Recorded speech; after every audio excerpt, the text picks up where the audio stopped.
শোবিজের দর্শক নন্দিত অভিনেতা নিলয় আলমগীর। ছোট বড় দুই পর্দাতেই দর্শক মাতিয়েছেন এই অভিনেতা।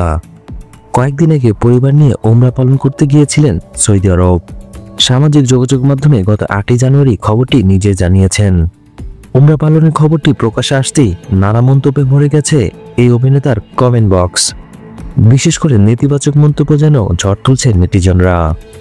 এমনকি অভিনেতাকে নাটকও ছেড়ে দিতে বলেছেন নেটিজেনদের এক অংশ। অন্যদিকে এসব দেখে চুপ থাকেননি এই অভিনেতা। নেতিবাচক মন্তব্যের কড়া জবাব দিয়েছেন তিনি। গত বৃহস্পতিবার নিজের ভেরিফাইড ফেসবুকে একটি পোস্টে নিলয় লিখেছেন, আমার নাটক দেখে আমাকে চেনেন এবং আমার নাটক দেখে আমার ভক্ত হয়েছেন। এখন আবার আমাকে বলছেন নাটক ছেড়ে দিতে, কিছুই তো বুঝতে পারছি না। এই অভিনেতা আরো লেখেন, আমি নাটক ছেড়ে দিলে কি আপনি নাটক দেখা বন্ধ করবেন? সেটা তো করবেন না, অন্য আরেকজনের নাটক ঠিকই দেখবেন। নাটক যদি এত খারাপ জিনিস হয় তাহলে সবাই মিলে নাটক দেখা বন্ধ করে দেন, তাহলে নতুন নাটকও হবে না।